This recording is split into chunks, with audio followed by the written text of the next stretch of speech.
안녕하세요. 김유갑의 경제부동산입니다. 더 좋은 방송을 하도록 구독, 좋아요, 댓글 알림 부탁드립니다. 오래된 아파트 큰일 터졌다. 오늘 1시 이재명 부동산 대책 충격. 이재명 대통령이 규제 완화, 시장 원리, 공급 확대의 3대 부동산 대책을 발표했습니다. 그렇지만 서울 집값이 올해 들어 가장 크게 오르고 있어서 서울 일부 및 전역을 대상으로 토지거래 허가제와 조정 및 투기지역 지정을 검토하고 있습니다. 오래된 아파트는 새 아파트에 비하여 분담금, 재초안, 기부채 납의 부담 요인에다가 선호도가 떨어지고 투자성이 낮다는 점도 존재합니다. 지금은 집값이 급등한 지역과 오르지 않는 지역이 철저하게 양극화 구도로 가고 있습니다. 부동산 상담은 010-2616-6276 제가 직접 몇 살입니까? 입지를 준행입니다. 지금 말해 전해주십시오. 와, 오래된 아파트 큰일 터졌다. 오늘 1시 이재명 부동산 대책 충격. 이제 이재명 대통령이 집값을 안정화시키면서도 무주택자들에게 혜택을 주기 위한 이제 정책을 펼쳤는데 여기 한번 보실래요? 지금 막 붕괴되고 있습니다. 오래된 아파트들 살려달라고 지금 애원하고 있는데, 자, 어떤 문제가 있을까요? 먼저 오늘 1시 이재명 대통령 부동산 3대 대책.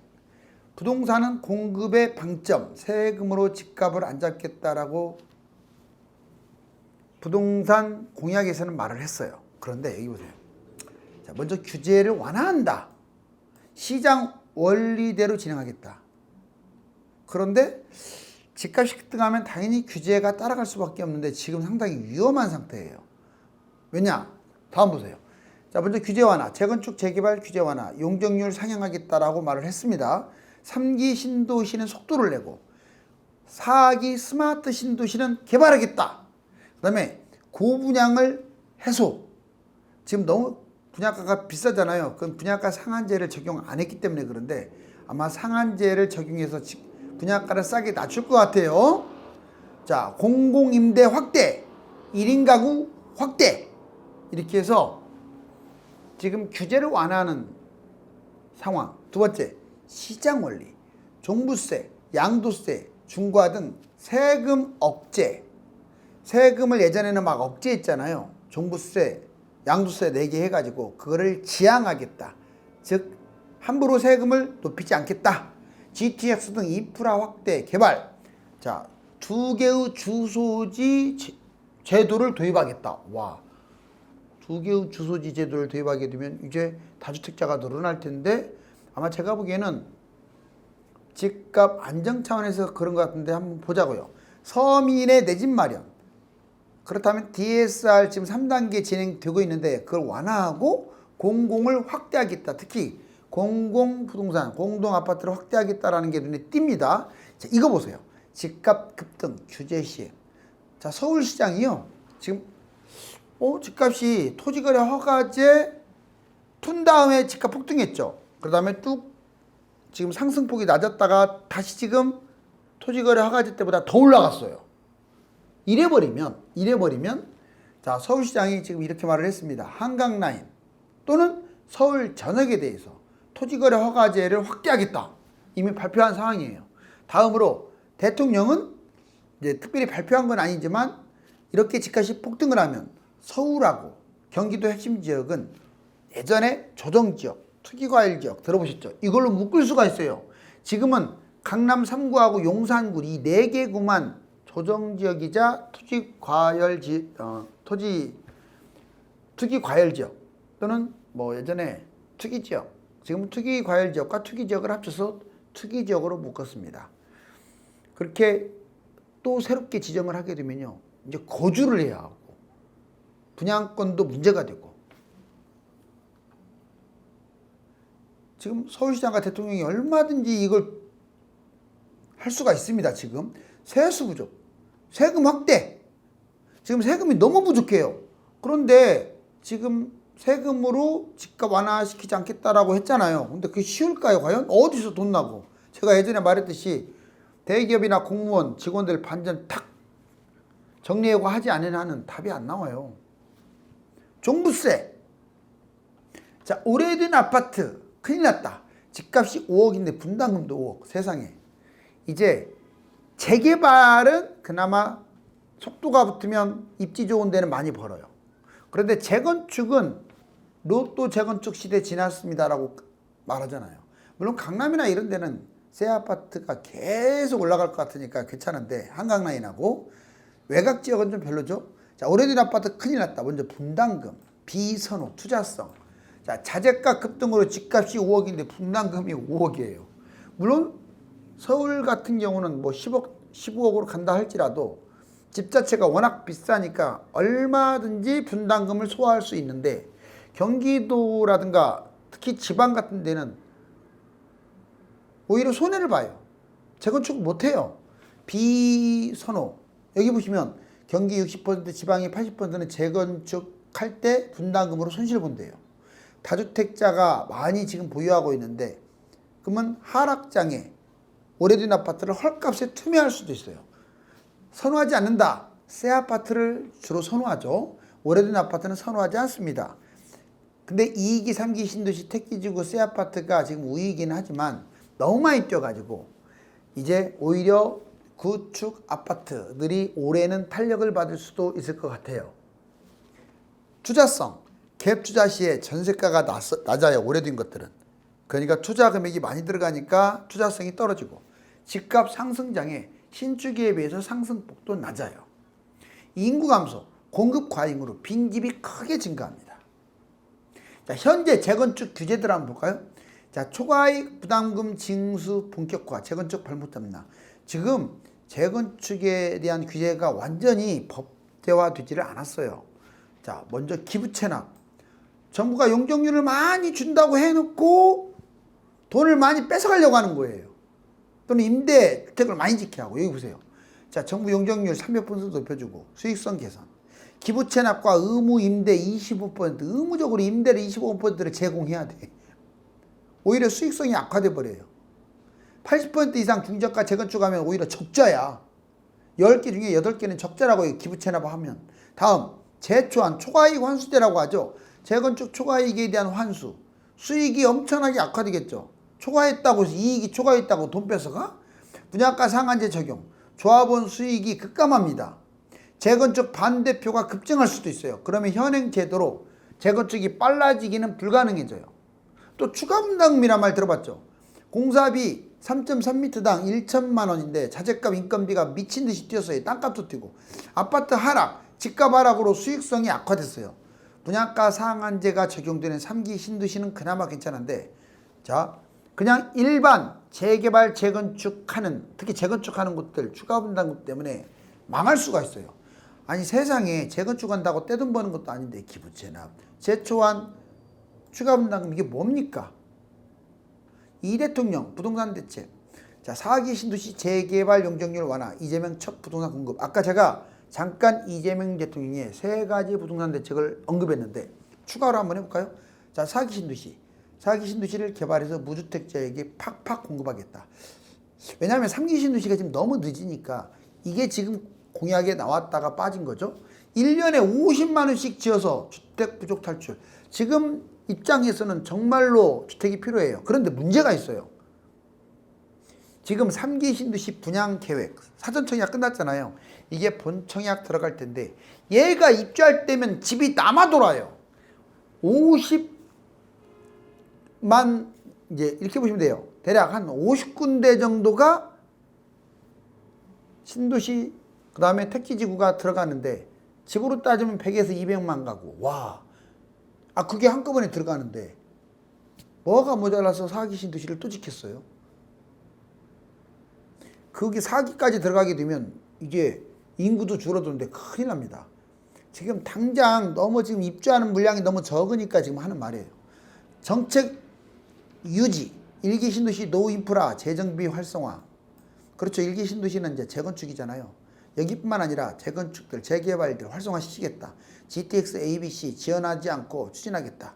경기도 산업단지 중심, 인천은 물류 허브로 확대시키겠다. 그리고 서울을 갖다가 뉴욕, 런던, 파리와 함께 경쟁력 있게 서울을 강력하게 부자 도시로 만들겠다. 재개발, 재건축 용적률 상향, 분담금 완화, 재개발, 재건축 특례법 보류, 일관성 있게 추진하겠다. 지금 이 대통령의 핵심 부동산 정책 3가지입니다. 보통 구축, 오래된 아파트가 이제 위험한 요인들은 이거예요. 어디 이제 여러 가지로 보기요. 경기 인천 외곽은 일단 위험합니다. 두 번째, 300세대 미만은 위험해요. 왜? 재건축을 해도 돈이 많이 들어가요. 세 번째, 25평 2억 미만, 즉 저가 아파트는 지역이 안 좋은 곳이야. 25평 작은 것들만 몰려있는 것들도 위험해요. 그 다음에 네 번째, 지방, 특히 중소도시 아파트들은 위험해요. 그리고 이거 재건축해봤자 돈도 안 남아. 인구 감소, 뚜렷한 곳들. 인구도 줄어드는데 누가 그거 분양받으려고 하겠어요? 여섯 번째, 거래량이 적은 아파트 조심하세요. 거래량이 적다는 것은 인구가 줄어들거나 또는 그쪽의 투자성이 확 줄어든 거예요. 10년간 안 오른 아파트. 10년 동안 안 뛰었다면 앞으로도 안 뜁니다. 새 아파트인데 가격이 너무 낮아. 그 근처가. 그러면 헌 아파트에 무슨 기대감이 있겠어요? 재건축해봤자 뻔하죠. 새 아파트가 비싼데 꼭 기억하세요. 이번에는 부동산 3대 위험 요인.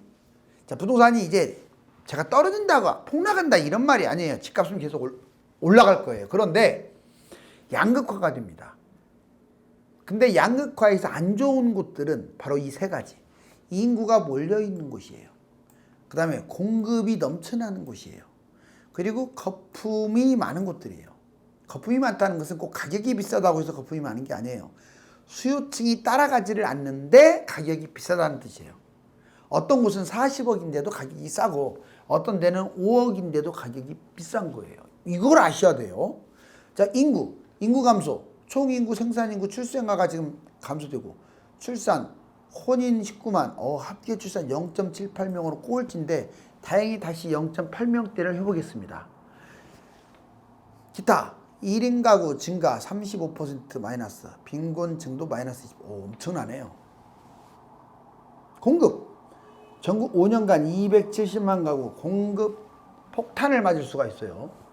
수도권 158만 가구 어마어마합니다. 지금 공급이 너무 경기도 중심으로 외곽 중심으로 많아요. 3기 신도시 정비사업하고 충돌하죠. 빈집이 1000만 가구라고 제가 얘기했었잖아요. 분양 270만에다가 다주택 730만 했더니 무려 남아도는 집이 1000만이에요. 거품 국민소득 대비 집값이 선진국보다 비쌉니다. 땅값 거품도 선진국보다 무려 5배나 비싸요. 적정 가격 서울 5억, 경기 3억, 지방 2억 이렇게 말하는 전문가들도 있죠. 자, 이제 오래된 아파트가 왜 위험할까요? 세 가지로 정리해 볼게요. 먼저 다주택자들이 지금 상당히 있는데 좋은 아파트를 매도할 리가 없죠. 오래된 아파트를 매도하겠죠. 물론 서울에 있는 오래된 아파트는 매도 잘 안 해요. 새 아파트가 됐어도 경기도 곳을 매도하죠. 이제 같은 지역의 아파트라는 조건입니다. 자, 오래된 아파트는 다주택자가 매도한다. 다주택자 상대적으로 안 좋은 구축을 매도하고 임대주택 사업 법인 1순위 매도예요. 외곽 지방은 위험하죠. 재건축 리모델링 비용이 너무나 부담되는 거예요. 외곽이나 지방은 이게 보통 비싸야죠. 재건축 리모델링 할 때 추가 분담금이. 근데 집값은 새 아파트 돼도 올라가지를 않아요. 신축과 경쟁합니다. 인구 감소 시대 아파트 가치가 하락해요. 이기 신도시 택지지구 새 아파트 진짜 많은데 이제 또 3기도 들어와요. 그럼 2기, 3기하고 누가 하고 오래된 아파트하고 경쟁하는데 이기겠어요, 얘가? 그 다음에 잘 팔리지 않아요. 계륵. 먹자니 별 볼 일 없고 팔자니 아깝고 계륵으로 전락. 투자성도 낮아요. 전세가가 낮아서 돈도 많이 들어가요. 가격은 싸지만. 경기 인천 구축 아파트는 슬럼화될 수 있어요. 경기 인천에 10년 정치할 때 구축 아파트가 안 올랐다는 사실을 기억하세요? 2013년부터 2020년까지 거의 구축 아파트가 안 뛰었어요. 10년 가까이를. 그거는 걔들이 안 좋다는 얘기예요. 주택수는 너무 늘어나고. 이 대통령 경제와 부동산 종합대책. 이재명 1가구 1주택 제약 필요 없다. 부동산 세금 가급적 손을 안 대야 한다. 자, 부동산 대책, 경제 대책, 세금 대책 이렇게 정리해 볼 수가 있죠. 예전에 문재인 정부는 세금 가지고 미친 듯이 때렸죠. 종부세가 막 2주택만 돼도 합쳐갖고 합산이 40억이면 막 7천만 원 나오고 뭐예요 그게? 1주택자는 고가라도 제약을 안 준다. 다주택자 자본주의 세금 비싸게 내면 돼. 다주택자들은 제약을 하겠다는 거예요. 문재인 정부 부동산 정책이 실패했죠. 그래서 규제 일변도에서 탈피하겠다. 경제, 실용주의 경제를 펴서 모두 잘 사는 나라. 반도체 주 52시간은 예외. 주식 주가 조작과 안보 리스크 줄어들면 주식은 5천까지도 얘기했어요. 3천 이상 있는데 3천 다 왔네요. 자, 그 다음에 세금 대책 변화가 적어야 한다. 부당한 세금도 막는다. 즉 지금 세금에서 쓸데없이 많이 안 올리겠다. 상속세 공개 토론을 제한. 상속세, 종부세 등 정부 여당과 한마디로 지금 여당은요. 상속세를 많이 내자는 주의예요. 세금 많이 걷자는 주의입니다. 그런데 대통령은 세금을 많이 걷기보다는 반발을 우려해서 적당하게 세금은 크게 건들지 않는 선에서 세수 부족을 충당할 생각을 하고 있어요. 무주택 최선의 선택. 여러분들이 무주택자입니다. 그럼 어떻게 선택을 할까요? 자, 다시 말할게요. 지금 매입해야 돼요. 폭락론자 말 들어가지고 기다려야지. 절대 안 됩니다. 물론 지방이나 수도권 외곽은 조금 지켜보세요. 막 잡으라는 게 아니에요. 지방은 인구도 줄잖아요. 수도권 외곽은 신도시가 막 생겨서 입지가 하락하니까 좀 지켜보고, 제가 말하는 것은 서울 전역, 경기도의 중심 지역은 매수하시라고요. 입지, 서울과 경기지방 핵심 지역, 타이밍은 지금입니다. 유형은 주로 아파트 또는 재개발 빌라입니다. 잊지 마세요. 재개발 빌라. 자, 그 다음에 청약은 본인이 점수가 좋아야 돼요. 점수도 좋지 않으면서 막말로 50점 미만이면서 내가 보기에는 60점 이상이어야 돼. 그리고 청약 기축도 최소 2,500만 원 이상. 그 정도는 돼야 뭐 준비를 하지. 서울 3기 신도시 택지 분양가 판단. 만약에 제가 말했듯이 50점 미만이고 뭐 청약 저축도 1,000만 원 미만이면 그냥 집 사세요. 이런 거 기다렸다가 벼락거질입니다. 나쁠 때는 청약에 목숨 걸지 말고 지금 매입하라고 했어요. 좋은 사람만 기다리세요. 금지, 아무리 급해도요. 현금 전세를 산다든가 또는 아파트가 아닌 것들, 재개발과 관련 없는 것들 투자하거나. 요즘 주가 날아간다고 주식, 암호, 금, 달러, 뭐 땅 이런 거 막 잡으면 안 돼요. 집도들도 없는 사람이 저런 걸 잡는다. 있을 수 없어요. 항상 내 집 마련을 먼저 하세요. 서울 핵심 입지를 봤더니 압구정 현대재건축이 중심입니다. 우리가 입지 그래요. 그럼 입지의 핵심이 어디냐? 압구정 현대예요. 잊지 마세요. 여기 현대를 중심으로 거리가 먼 곳은 안 좋아요. 현대를 중심으로 실거리가 가까운 곳이 좋아요. 전철 거리는 중요하지도 않아요. 여기 보세요. 그럼 압구정에서 가까운 곳 어디예요? 강 건너니까 한남. 그래서 여기가 대단한 곳이에요. 많이 갈 거예요. 강 건너니까 성수. 여기도 엄청나게 갈 거예요. 강은 안 건너도 옆에 반포. 즉 정리할게요. 4대장이라고 해요. 자, 압구정, 반포, 한남, 성수. 이 네모박스 여기가 많이 갈 거예요. 즉 지금 제가 말한 이 네 곳에서 거리가 가까운 곳은 아무리 아파트 값이 싸고 재개발 가격이 싸더라도 나중에 많이 가요. 근데 여기에서 거리가 멀다. 멀면 멀수록 안 좋아요. 보세요. 실제로 여기에 가까운 곳들 옥수, 응봉, 행당, 금호, 그 다음에 이쪽으로 빠지면 뭐 용산은 다 해당되고 자양, 그리고 건너편에 송파 쪽, 그리고 여기에 흑석, 뭐 노량진. 어떻습니까? 한강 라인을 끼든 안 끼든 지금 압구정 기준으로 4대장 중심으로 거리가 가까운 곳은 많이 가고 거리가 먼 곳은 덜 간다. 헷갈리면요. 이 근처 여기에 보이는 화면에 보이는 곳들 중심으로 매수를 해도 충분합니다. 자, 그 다음에 구축 여기 써 있죠. 이 구축 조심해서 하지 말라는 게 아닙니다. 구축은 서울은 괜찮아요. 근데 입지가 안 좋은 곳들은 좀 조심하자. 지금까지 이재명 대통령의 부동산 공약과 대책은 높게 평가가 됩니다. 그렇지만 세수 확보를 위해 또다시 세금 규제를 단행할 수도 있습니다. 감사합니다.